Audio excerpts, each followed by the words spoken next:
Hello and welcome to another interesting piece of information with Lawrence Grant. I've been doing photography now for quite some time now. I think 40 years plus would be in the area that we're talking about.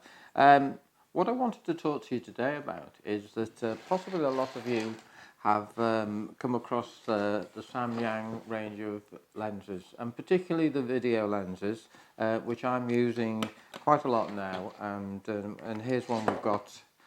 This is the 85mm 1.5. They're measured as a T1.5 in the video department, but in the photographic department, the equivalent would be an f1.4.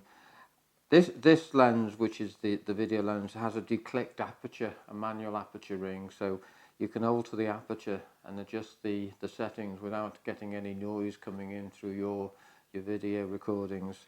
And obviously, very nice piece of equipment, as you can see. And the cost, is significantly cheaper than some of the branded stuff because they're all manual lenses. Now, what I found is that because they're manual lenses, I wasn't getting the information coming up on my camera. When I was putting any of these lenses on, I was getting I was dialing up the speed, and then I was just getting the f-stop with a dash.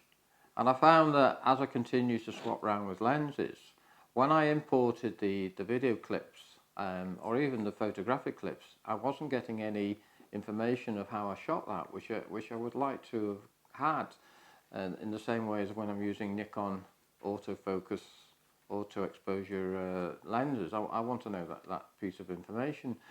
And so I remembered the word non-CPU, and it just came to mind, and I thought that goes back to the days when the lenses were manual and you needed to tell the camera bits of information. And of course, with the digital cameras today, it's more important that the two things work together.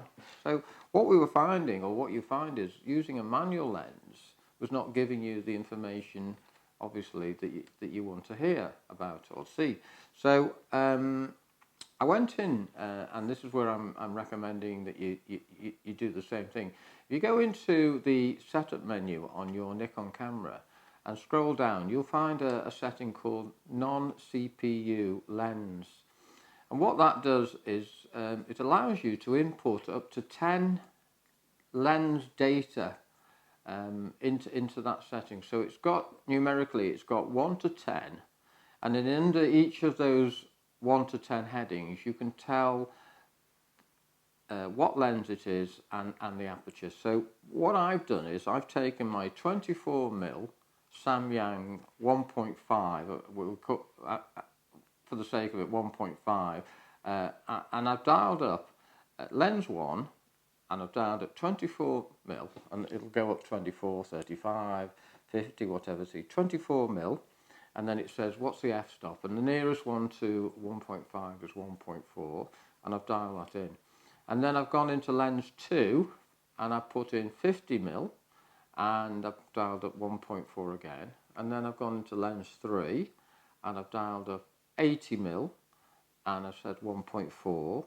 And then you can say lens 4, it could be your 100 or 135mm lens, 1.4, whatever aperture lens it is, and you can so on and so forth. So if you've got some of the older lenses, particularly some of the older Nikon lenses, if you've got a 20mm, 3.5, f4, whatever, you just dial in, lens number 5, say, it's 20mm, and nearest is 3.5. And what this will do is it will give you that information. You just got to remember that when you change the lens over, you then got to go into the sub-menu and change that and put that piece of information in.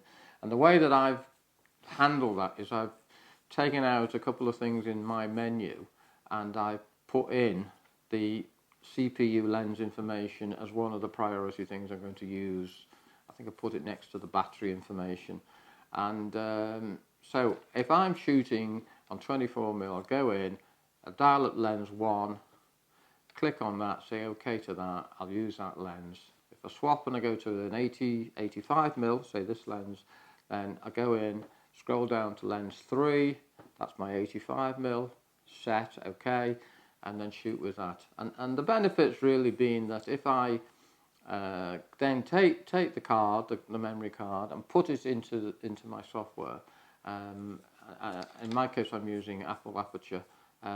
All the information is there for me. So now, instead of getting a series of f-stops with dashes, I'm getting all the f-stops that are coming up the right thing. Well, in this case, it'll be 1.4, but it's the nearest thing. But fundamentally, it tells me which lens I was using. Obviously, I can see, you know, from the actual screen involved, an idea what the focal length of the lens would be.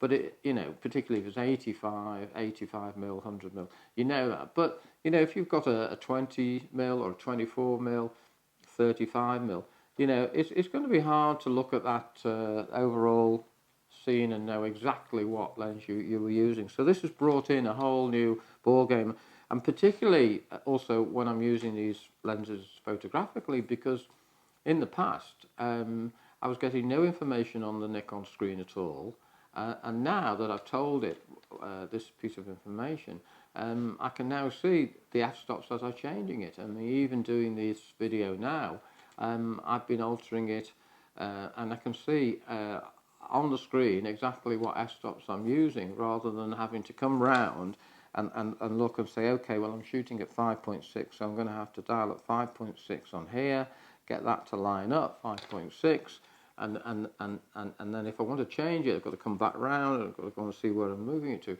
Now I'm getting that information coming up on the screen.